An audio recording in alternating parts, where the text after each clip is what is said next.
Let's go!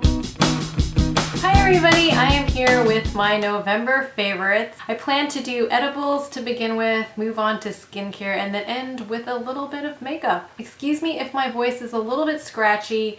Some people went to work sick, so now I'm all paranoid that I'm getting sick. It's a pet peeve of mine when people show up to work sick because hello, you could get the rest of us sick. My first favorite item this month are these Rhythm Superfood chips, and the only flavor I've tried is sea salt. I purchased these from Whole Foods. They also sell them at, I believe, Fresh and Easy. I haven't found them anywhere else yet, but I really like them. I am a major sucker for chips. I like all kinds of chips, okay? Cheetos, Doritos, the healthy kind. Sometimes I don't really like the healthy kind, but these are probably on the healthier scale of chips. There's all kinds of goodness in here. These have no trans fat, cholesterol free, no artificial colors or preservatives, a good source of fiber. Heck, they're called superfood.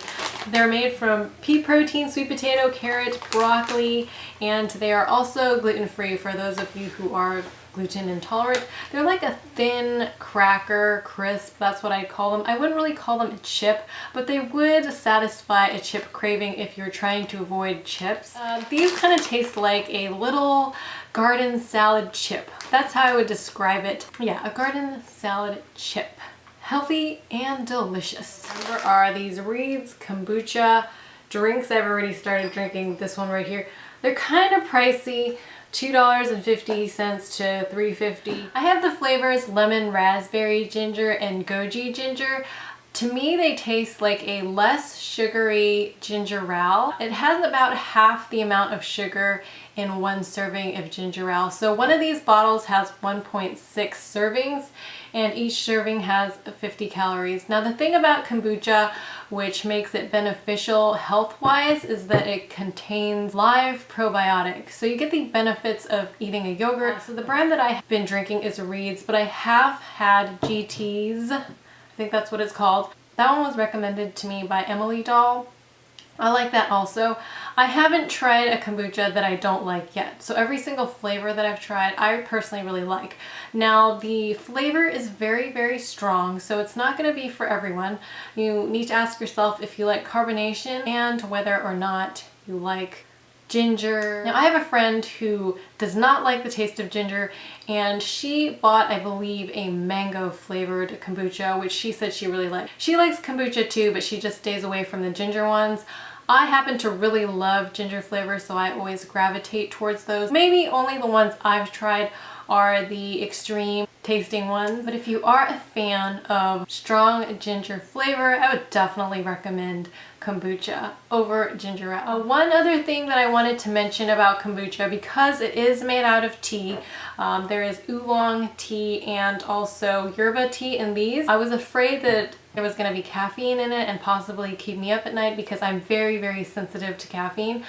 I'm happy to report that on me, it does not affect me sleep-wise. Also, some kombuchas contain a trace amount of alcohol, so you actually are required to show ID when purchasing certain flavors. Just wanted to put it out there. It's not marketed as an alcoholic drink.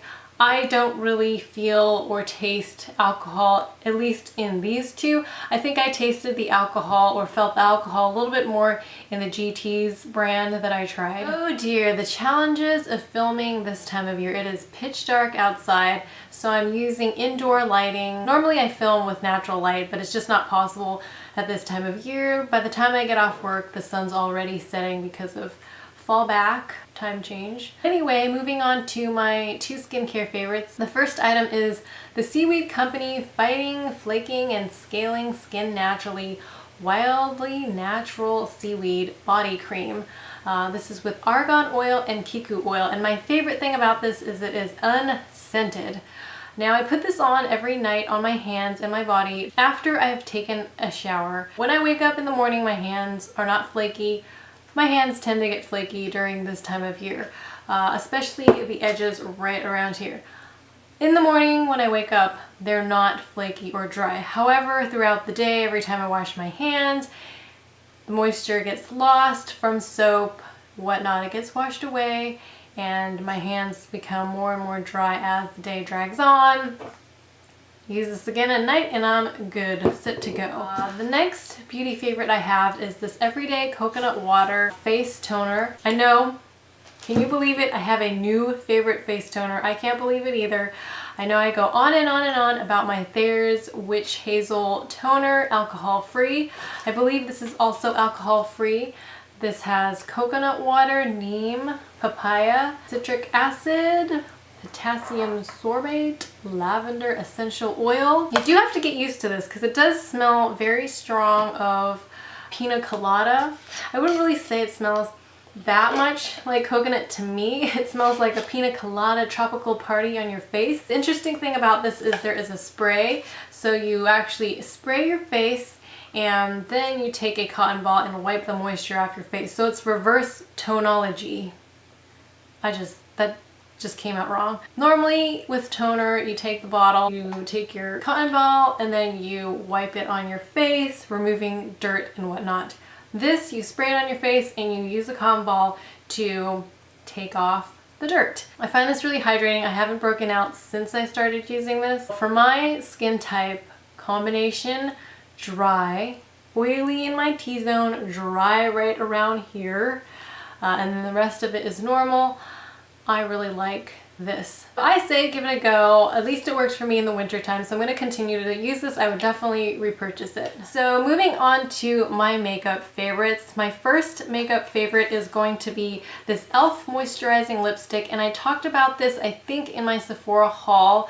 I didn't buy it from Sephora because obviously they don't carry e.l.f. I'm wearing it on my lips today, and this is in the color Velvet Rope. I feel like this makes my teeth color very white, and that's what I really like about it. It's very moisturizing.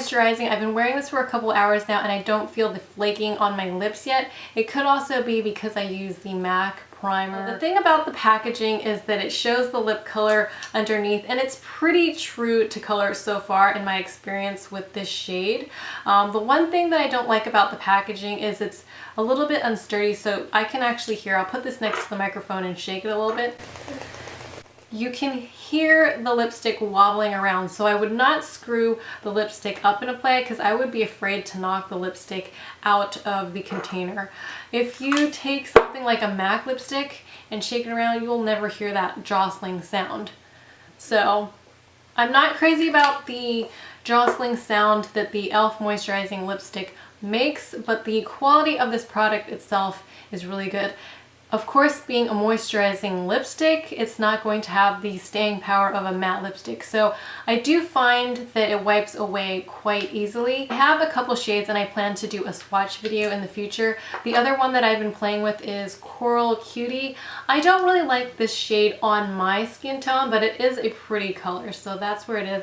I'll swatch next to it the one that I'm wearing on my lips also. That's the one that I like next to it. That's the one that I'm wearing, and that's the one that I feel doesn't suit my skin tone. You might have a different opinion.